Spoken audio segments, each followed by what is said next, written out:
Hello student, मैं साजिद अंसारी आप सबका स्वागत करती हूँ ऑनलाइन स्टडी विद एसएम में। आज की जो हमारी बुक का नाम है वो है MAD 8 वैश्वीकरण तथा पर्यावरण। आज का जो हमारा टॉपिक है वो ये है आर्थिक भूमंडीकरण से क्या अभिप्राय है, पर्यावरण पर इसके नकारात्मक प्रभावों की चर्चा कीजिए। ठीक है, आर्थिक भूमंडलीकरण क्या है उसके बारे में बताना है और उसके पर्यावरण पर क्या प्रभाव पड़े उसके बारे में बताना है। ठीक है, आइए देखते हैं। आर्थिक वैश्वीकरण का एक आर्थिक आयाम है। ठीक है, वैश्वीकरण के कुछ आयाम होते हैं जैसे सामाजिक, राजनीतिक, आर्थिक। तो आर्थिक वैश्वीकरण क्या है? वैश्वीकरण का एक आर्थिक आयाम है। और आर्थिक वैश्वीकरण के कारण क्या हो रहा है? अधिकांश देशों की अर्थव्यवस्था एक दूसरे से जुड़ती जा रही है और इससे एक दूसरे को सहयोग मिल रहा है। जब अर्थव्यवस्था आपस में आर्थिक वैश्वीकरण के कारण सभी देशों की जो अर्थव्यवस्था है वो आपस में जुड़ती जा रही है तो उससे एक दूसरे को सहयोग मिल रहा है। वस्तु, सेवा, पूंजी आदि का स्वतंत्र रूप से आदान प्रदान हो रहा है। ठीक है, कोई देश इधर से मतलब सेवा, पूंजी स्वतंत्र आदान प्रदान हो रहा है, वहाँ से यहाँ से भी चीज़ें उधर जा रही है, उधर से भी इधर आ रही है, मतलब स्वतंत्र रूप से आदान प्रदान हो रहा है। आर्थिक वैश्वीकरण ने विकासशील देशों में आय में वृद्धि की है। ठीक है, आर्थिक वैश्वीकरण के कारण क्या विकासशील देशों की आय में वृद्धि हुई है।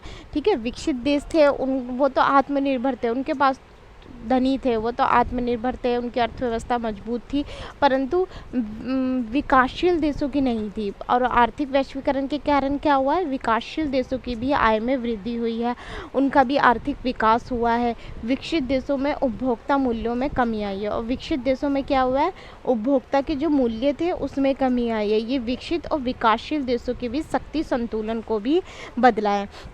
शक्ति संतुलन का क्या अर्थ होता है? शक्ति संतुलन का अर्थ होता है कि किसी देश या किसी राज्य के पास इतनी ज़्यादा शक्ति ना हो कि वो कमज़ोर देश को दबा सके। ठीक है, तो आर्थिक वैश्वीकरण के कारण क्या हुआ है? विकसित और विकासशील देशों के बीच शक्ति संतुलन बना है। ठीक है, पहले क्या था? विकासशील देश तो बेचारे आर्थिक रूप से इतना आत्मनिर्भर नहीं थे, इतने शक्तिशाली नहीं थे, तो विकसित देश उन पर अपना दबदबा जमाने की कोशिश करते थे। परंतु आर्थिक वैश्वीकरण के कारण क्या हुआ है? विकसित और विकासशील देशों के बीच शक्ति संतुलन हुआ है। अब विकासशील देश भी आत्मनिर्भर हो रहे हैं, उनके पास भी अब शक्तियाँ, उनके पास भी अब अपने हथियार हैं। आर्थिक वैश्वीकरण का पर्यावरण पर नकारात्मक प्रभाव। 1992 में वैश्वीकरण का सूत्रपात करने वाली नई आर्थिक नीति को अपनाया गया। ठीक है, 1992 में उदारीकरण और निजीकरण को अपनाया गया था जो वैश्वीकरण को बढ़ावा देती है। ठीक है, और ये मुक्त व्यापार की नीति थी। अब कोई भी देश, और ये नीति कैसी थी? मुक्त व्यापार की नीति थी। ठीक है, मुक्त व्यापार, मुक्त पता चला ना, मुक्त मतलब स्वतंत्र। अब कोई भी कहीं भी जाके अपना व्यापार करे, कोई उसमें रोक टोक, कोई पाबंदी नहीं थी। अब कोई भी देश किसी भी देश में जाकर बिना प्रतिबंध लगे आसानी से व्यापार कर सकता था और अपने सामान को भी एक देश से दूसरे देश में बेच सकता था। अब अमेरिका है, हम भारत में बेच सकता है अपना सामान और भारत अमेरिका में अपने सामान बेच सकता है। ठीक है, अब कोई पाबंदी नहीं थी किसी भी चीज़ में।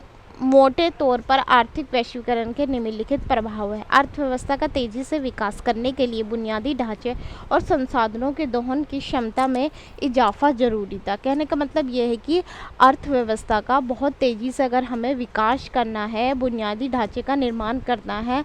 बुनियादी ढांचे क्या होते हैं कि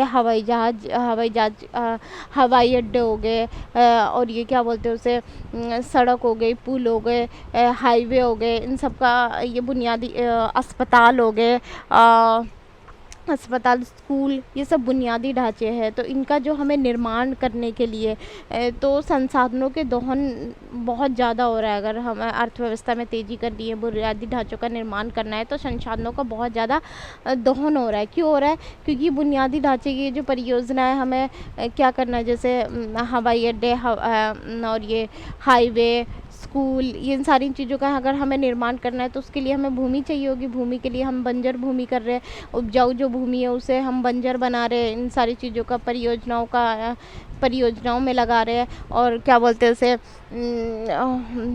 वनों की कटाई हो रही है। तो इससे क्या पर्यावरण पर ही तो दुष्प्रभाव पड़ रहा है। इसके अलावा संपन्न वर्ग द्वारा अंधाधुंध उपभोग को बढ़ावा दिया गया। ठीक है, संपन्न वर्ग क्या होते हैं? संपन्न वर्ग होते हैं जो धनी वर्ग होते हैं और जो राजनीतिक और सामाजिक अपनी पहचान रखते एक। तो उन्होंने मांग को इतनी ज़्यादा बढ़ा दी। हमने देखा ना, जो अमीर होते हैं, जो धनी वर्ग होते हैं, जो तो वो लोग क्या करते हैं, जो संपन्न वर्ग होते हैं उनका बहुत ज़्यादा खान पान, हर चीज़, फैसिलिटी, सुख सुविधा होती है उनके पास।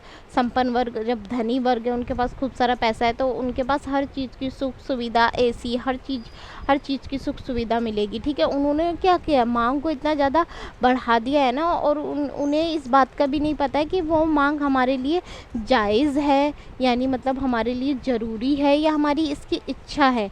उन्हें इस बात से कोई लेना देना नहीं है, और उसके क्या परिणाम होंगे उन्हें उससे भी कोई लेना देना नहीं है। ठीक है, मतलब अगर हमें किसी चीज़ की ज़रूरत के तौर पे है वो चीज़, तो ठीक है, मांग की जाए उस चीज़ की।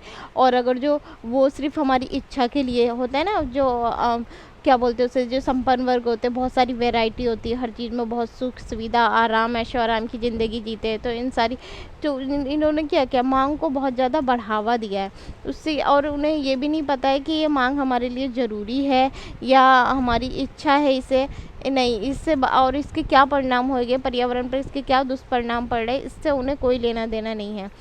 व्यापार उदारीकरण के दो परिणाम रहे। ठीक है, व्यापार उदारीकरण के दो तरीके के परिणाम रहे। पहला क्या है, विदेशी मुद्रा, मतलब ज़्यादा से ज़्यादा विदेशी मुद्रा उन्हें जुटानी है, जिसके लिए प्राकृतिक संसाधनों का तेज़ी से दोहन हो रहा है। दूसरा ये है कि इससे वैश्वीकरण से, उदारीकरण से इससे तेज़ी से बढ़ता हुआ घरेलू कचरा, बहुत ज़्यादा घरेलू कचरा बढ़ रहा है, और इस कचरे से कैसे छुटकारा पाया जाए, और स्वास्थ्य के लिए, जो कचरा है स्वास्थ्य के लिए भी तो गंभीर समस्याएं पैदा हो रही है इससे।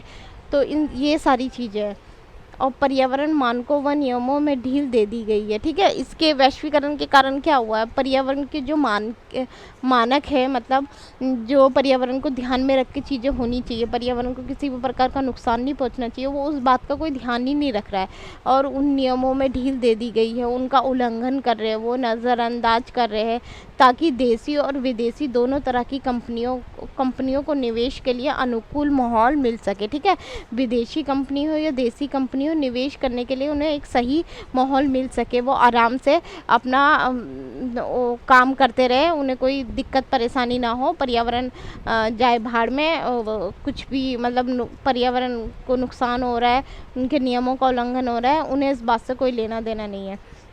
विभिन्न क्षेत्रों के निजीकरण से उनके प्रदर्शन में कुछ हद तक सुधार तो आता है। ठीक है, निजीकरण मतलब ये होता है कि प्राइवेट सेक्टर्स को जो गवर्नमेंट सेक्टर से जुड़े हुए थे वो प्राइवेट सेक्टर में जोड़ दिए गए।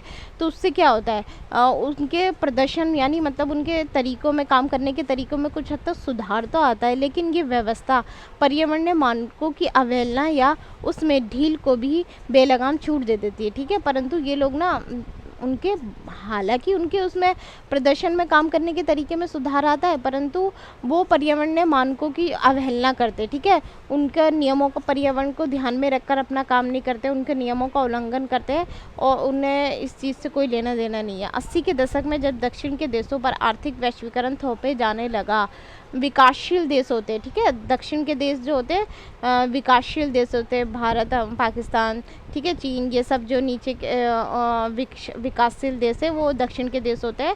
और पहले क्या था, विकसित देशों में केवल औद्योगिकरण था, अब औद्योगिकरण, वैश्वीकरण का प्रभाव देखा जाता है, परंतु 80 के दशक में दक्षिण के देशों पर भी आर्थिक वैश्वीकरण थोपे जाने लगा, तभी से ऐसे उत्सर्जों में भारी इजाफा हुआ।